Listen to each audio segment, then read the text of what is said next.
मैं हूं शेखर कुमार सिंह और आप देख रहे हैं देश का लोकप्रिय चैनल न्यूज़ 360। आज मैं पहुंचा हूं खेड़ाए पंचायत, आंध्र प्रखंड के अंतर्गत आता है।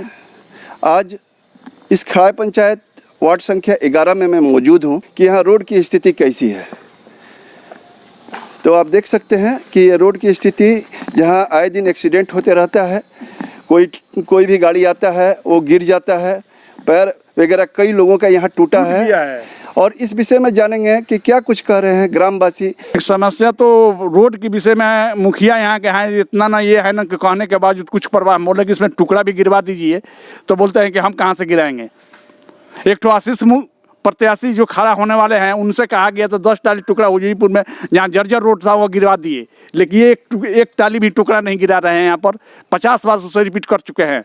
यहाँ तक कि हम कविता जी से भी बोले थे, आई थी हमारे यहाँ उद्घाटन करने के लिए नल जल के लिए, उनसे भी रिक्वेस्ट किया कि हमारा रोड का ये स्थिति जर्जर है, इसको थोड़ा ध्यान दीजिए। वो बोले कि ठीक है, इसके विषय में हम सोचेंगे, बरसात के पहले करा देंगे। उसके बाद हम जुगुल ठाकुर से जो बोले, जो माले के नेता हैं, बोले कि भाई अपना विधायक जी से कहिए कि बस इसको कम से कम हुजवीपुर से लेकर के खनाई बस ढलाई तक इसको जुड़वा दें। तो हाँ, बरसात के पहले हो जाएगा, लेकिन कोई कुछ सुनता नहीं है। जब हमारे गांव के मुखिया नहीं सुनते हैं तो दूर के हैं, नेता लोग हैं। जिस पंचायत में रहना, जिस पंचायत के उम्मीदवार हैं, उनको तो ये करना चाहिए कि भाई कहाँ जर्जर, वो तो देख रहे हैं दिन रात इस रोड से, वो भी तो मोटरसाइकिल बुलेट लेके जाते हैं, लेकिन उसको ध्यान नहीं है। कम से कम 10-15 आदमी का एक्सीडेंट हो चुका है। बरसात आते तो 100 आदमी के गोड़ हाथ टूटेगा। यहाँ पर बहुत तरह की परेशानी है, जैसे रोड की परेशानी है, सूखता नहीं है पैखाना का, चाहे कोई पानी गिराने का भी व्यवस्था नहीं है। रोड के किनारे सब रोड पर जमा हो जाता है। बना है, ये मुखिया है, 11 नंबर वार्ड के है, आज तक ले कुछ भी ध्यान नहीं दिया। 5 साल हो गया इसको, मैं भी कहा हूँ तो बोला ठीक है हो जाएगा, अभी तक हुआ नहीं।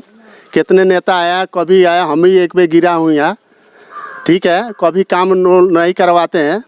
कूड़ादान इतना आया, फंड आया है सरकार के तरफ से, कूड़ादान सोखता कहाँ बना है? कहीं नहीं बना है। शौचालय नहीं बना है। क्या हो रहा है यहाँ? 11 में समस्या तो सबसे ज़्यादा ये रोड का है, समझे। ये रोड पे हम लोग बोले कि 2-3 टाली टुकड़ा भी गिरा दीजिए मुखिया जी से, तो वो बोले कि हम कहाँ से गिरा दें। उसके बाद ये आशीष जी, मतलब वहाँ पे 6-7 टाली गिराए हैं कि 10 टाली दूसरे गांव में। तो वहाँ आशीष जी कौन है? ये प्रत्याशी खड़ा होंगे ये, तो उन्होंने कुछ क्या किया है? या वहाँ पे टुकड़ा गिरवाया है यार 10 टाली। अरे आशीष जी बहुत काम किए हैं, दवाई के छिड़काव कराए हैं, कोरोना के लेकर के बहुत कुछ किए हैं गांव में। भावी मुखिया प्रत्याशी इंजीनियर आशीष कुमार ही जानेंगे कि किस तरह की स्थिति है, क्या परिस्थिति है, क्या समस्या है इस पंचायत में। आशीष सर, आपका स्वागत है न्यूज़ 360 के लिए। चलिए, सबसे पहले न्यूज़ 360 में के जितने भी दर्शक हैं उनको मेरे तरफ से सादर प्रणाम है, और मैं चाहूँगा कि सब लोग मंगल कामना करेंगे। जी, हम ये जानना चाहेंगे कि इस खेड़ाए पंचायत में जो भी सरकारी योजनाएं हैं वो कितना सफल है, कितना विफल है? आप बात कर रहे हैं सरकारी योजना का लाभ। हमको लगता है कि जितना सरकारी योजना कागज़ में जितना हुआ है वो हमारे खेड़ाए पंचायत में नहीं हुआ है, लेकिन इसका जानकारी केवल हमको है, और जो हमारे दोस्त होंगे, जो पढ़े लिखे लोग होंगे हमारे पंचायत में, वेल एजुकेटेड, जो मतलब कि हमारे पंचायत में जो इसको ज़रूरत है कि हम इसको जाने हमारे पंचायत में क्या हो रहा है, पैसा कहाँ से आया, कहाँ गया, कितना पैसा कहाँ, मान लीजिए काम हुआ ही नहीं ज़मीनी स्तर पे और पैसा कागज़ में उठ गया, तो हमारे पंचायत के लोगों को बताना ज़रूरी है। देखिए, सबसे कोई भी काम करने के लिए सबसे ज़्यादा चीज़ होता है, ज़रूरत होता है सर शौक़ का, और जिस इंसान के पास शौक़ नहीं है ना, तो वो कभी विकास ही नहीं कर पाएगा। शौक़ का मतलब ये है कि अगर हम अच्छे कपड़ा पहन रहे हैं तो डेफिनेटली हम चाहेंगे कि हमारे साथ रहने वाले लोग, हमारे गांव के, हमारे पंचायत के लोग अच्छे कपड़ा पहने। अगर हम चाहेंगे कि हमारे साथ जो भी, हमको अगर कहीं सुविधा नहीं हो रही है तो हमारे अपने पंचायत के लोगों को हम सुविधा देने का प्रयास करेंगे। तो अगर हम पहले हमको अच्छा होना चाहिए, तब जाकर हम दूसरे को अच्छा करेंगे। और रही सरकारी योजना की, तो हमको नहीं लगता है कि और पंचायत की अपेक्षा, मैं देखा हूँ बहुत जगह घूमता हूँ, मेरा काम ही है रोज़ घूमना सर, इतना घूमता हूँ हर पंचायत में कि कहीं कहीं आदर्श पंचायत बना है। आखिर तो मुखिया का जहाँ जो फंड यहाँ आता होगा, जिस वार्ड का फंड यहाँ होता, वहीं उतना ही तो पैसा वहाँ भी आता होगा, जरूर सा इधर उधर। तो वो पैसे का यूटिलाइज, जो प्रयोग है, वो लोग अच्छे ढंग से कर लेते हैं, और यहाँ पे हमारे यहाँ उसी पैसे का यूटिलाइज यानी प्रयोग क्यों नहीं हो पाता है? हमारे यहाँ के लोग समझदार नहीं हैं। अगर हमारे यहाँ के लोग जिस दिन समझ जाएंगे ना कि नहीं ये हमारा पैसा है, अभी लोगों के दिमाग में है ये सरकार का पैसा है, हम लोग उनको मुखिया बनाए हैं, चाहे उनको बना देंगे चाहे हमको बना देंगे, वो समझे। जिस दिन लोग ये समझ जाएं, लड़का ये समझ जाए, नौजवान ये समझ जाए और पंचायत के लोग ये समझ जाए कि नहीं ये सरकार का संपत्ति हमारी संपत्ति है और इसको यूज हमारे पंचायत में अच्छे से होना चाहिए, तो डेफिनेटली हमारा पंचायत ग्रोथ करेगा। सर आपको बता दूँ कि अभी हमारे यहाँ एक सुई लेने के लिए, छोटा सा एग्जांपल दे रहा हूँ सर, कि हमारे यहाँ गांव में डॉक्टर लोग घूमते हैं सुई लेने के लिए, बीपी नपवाने के लिए, ब्लड प्रेशर नपवाने के लिए, यानी शुगर नपवाने के लिए हम लोग को 20 रुपया इधर से और 20 रुपया उधर से भाड़ा गाड़ी का, और प्लस में जो नापता है उसको 20-30 रुपया, यानी और दिन भर का समय। आपके पंचायत में स्वास्थ्य केंद्र नहीं है? उप स्वास्थ्य केंद्र है लेकिन आज तक चला नहीं। रंग पेंट करके बहुत अच्छा बना दिया गया है जी। लेकिन आज तक उसमें कोई आया नहीं। कि रोड की स्थिति बहुत ही जर्जर है और शिक्षा की स्थिति भी बहुत ही चरमराया हुआ है, शिक्षा भवन भी बहुत ज़्यादा मतलब टूटा हुआ है। तो हम ये जानना चाहेंगे कि क्या कुछ कहेंगे इस विषय में लेकर के, आखिर कारण कहाँ है? देखिए सर, सबसे पहले मैं किसी प्रत्याशी को मतलब दोष नहीं देना चाहता हूँ। हम तो दोष जब भी देंगे तो हम भी हैं उसमें शामिल, क्योंकि कल तक आज तक भी हम भी आम पब्लिक हैं, आम इंसान हैं। अगर हमारे यहाँ का रोड नहीं बना है तो उसका जिम्मेदार हम लोग ही हैं, क्योंकि हम लोग अगर गलत जब तक करेंगे तो उसका इफेक्ट तो गलत ही मिलेगा ना। अगर हम सही इंसान को चूज करेंगे, आपसे एक बात बताइए, हम लोग अपने बहन बेटी का शादी करने कहीं जाते हैं तो पूरा उसका जायज़ा लेते हैं कि इसका कितना खेत है, किस व्यवहार का है, इसके घर में हम अपनी बेटी बहन का शादी करें या न करें। एक लड़की का शादी करने जाते हैं तो, और बताइए हम अपने पूरे पंचायत को, यानी हमको लगता है कि पूरे पंचायत में 5 से 10 हज़ार के लपेट में घर होगा, पूरे पंचायत को एक आदमी के हैंड ओवर करने जा रहे हैं, तो उसमें सोचना नहीं चाहिए हमको कि हम किसको हैंड ओवर करें कि हमको हमारा घर का देख रेख ये करेगा। ये बहुत मतलब इम्पोर्टेंट क्वेश्चन है सर, इसको हर इंसान को समझना चाहिए, हर पंचायत को लोगों को समझना चाहिए, हर आम जनता को समझना चाहिए कि हम किसके साथ किसको वोट दे रहे हैं, कौन हमारे साथ। अरे सर, जो पढ़ा लिखा होगा डेफिनेटली, अगर आप किसी ऑफिस में जाइएगा, आप पढ़े लिखे हुए हैं सर, आप वेल एजुकेटेड हैं, आप इस थोड़ा सा एक चीज़ को ध्यान रखिएगा, आप किसी ऑफिस में जाते हैं तो आप जब जिस लैंग्वेज में बात करते हैं, ऑफिसर आपको डेफिनेटली आपको चेयर देगा।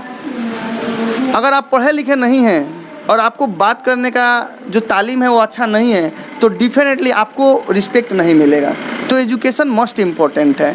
और एजुकेशन कहाँ से स्टार्ट होगा? हमारे यहाँ जो प्राइमरी स्कूल है, हाई स्कूल है, वहाँ का व्यवस्था। एक बार तो मैं गया था हाई स्कूल में, एक बार, यानी अब आपको बता दूं, आप बोले ना एजुकेशन का सिस्टम, मैं खुद एक स्कूल का डायरेक्टर हूं सर, मैं आपको बता दे रहा हूं। क्या नाम है स्कूल का? मेरा स्कूल आंध्र में चलता है, बहुत अच्छा स्कूल है, ग्लोबल हाई स्कूल है, और मैं इस स्कूल का डायरेक्टर भी हूं। और मेरे यहाँ 700 बच्चे हैं और मेरे अंडर में बहुत से टीचर हैं पढ़ाने वाले, अच्छा स्कूल चलता है। लेकिन एक बार मैं अपने गाँव के सरकारी स्कूल में ही गया था कि क्या हो रहा है, गाली गलौज किया था लोग। अब बताइए कि एक प्रिंसिपल एक आम इंसान से गाली गलौज करे तो वो बच्चा लोग को क्या शिक्षा देता होगा? उसका स्टैंडर्ड उस स्टैंडर्ड से अगर मिलता है तो बताइए। तो हम पे ही FIR हो गया था कि ये आकर सरकारी काम में बाधा डाल रहे हैं। अभी उसका FIR का कॉपी मेरे पास 7-8 पेज का है, देखिएगा। उस पर सिग्नेचर मुहर करने वाले हमारे मुखिया जी थे, उसके सिग्नेचर मुहर करने वाले हमारे मुखिया थे। तो हम मुखिया जी से भी पूछें कि बताइए आप मतलब इस तरह का काम किए हैं, तो कह रहे हैं हम नहीं किए हैं। तो हम कहते दिखाएं, सब बहुत लोगों से दिखाएं, कोर्ट से लेकर आए थे, तो कह रहे हैं लोग कि सरकारी काम में बाधा डालने का मतलब आपको ये किया जा रहा है, मतलब आपको फंसाया गया। हम बोले कोई बात नहीं है, हम देखेंगे भाई, लड़ेंगे, जो होगा सो देखा जाएगा।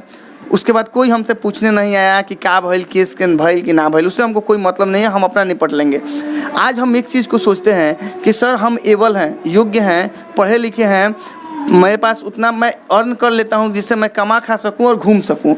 अगर कोई अनजान बच्चा जो पढ़ा लिखा थोड़ा कम हो और वो सही ट्रैक पे, वहीं हमारे जगह पे दूसरा लड़का वहाँ गया होता तो क्या होता? आज उसको भी फंसा दिया गया होता, फिर वो निकलने में काबिल नहीं हो पाता।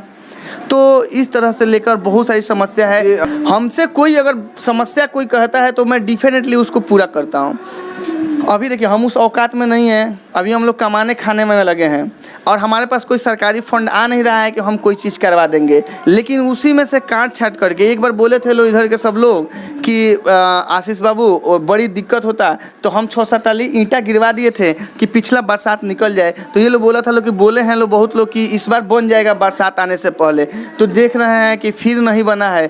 फिर उसके बारे में अब आदमी सोचेगा कि क्या किया जाए, क्योंकि सर अब तो हमारे पास उतना पैसा नहीं है ना कि हम उसको PCC करवा दें या फिर ईंटा डलवा दें, तो हमको ये सब। लेकिन इस पंचायत के इस वार्ड के जो भी वार्ड मेंबर हैं या मुखिया हैं, उनको सोचना चाहिए कि आगे की तरफ बात करके हम उस रोड का काम कंप्लीट कराएं। जी, एक अंतिम सवाल आपसे कि अगर जनता आपको एक बार मौका देती है तो आपका क्या सोच होगा इस पंचायत को विकास को लेकर के, कहाँ तक और किस ऊंचाई तक इस पंचायत को लेकर जाना चाहते हैं? सर देखिए, अगर इस बार अगर जनता तो मुझे सपोर्ट कर रही है सर, जहाँ तक मैं घूम रहा हूँ और देख रहा हूँ जनता मुझे फुलफिल सपोर्ट कर रही है और मैं चुनाव इस बार जीत ही रहा हूँ।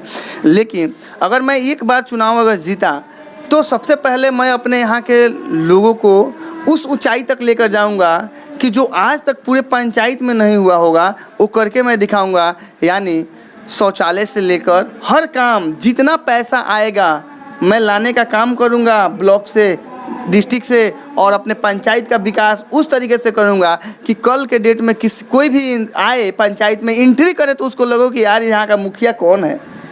मतलब लोग मिलने के लिए मुझसे उत्सुक हो कि यहाँ का मुखिया कौन है। जैसे आप ही आए हैं तो आप देखेंगे तो पूछेंगे कि नहीं मुखिया यहाँ का अच्छा है, एक तरह का एक इन्वायरमेंट उस तरह का बनाएंगे। हर लोगों के मतलब जो ज़रूरत होगा जहाँ तक होगा हमसे, मैं टोटल इसको उस ऊंचाई तक लेकर जाना चाहता हूँ कि पूरे डिस्ट्रिक्ट में हमारा पंचायत का नाम हो। जी, ये थे भावी मुखिया इंजीनियर आशीष कुमार जी जो न्यूज़ 360 से बातें कर रहे थे और इन्होंने अपने लक्ष्य के बारे में इस पंचायत को लेकर के बहुत कुछ कहा है। मैं शेखर कुमार सिंह अपने सहयोगी न्यूटन के साथ न्यूज़ 360 के लिए।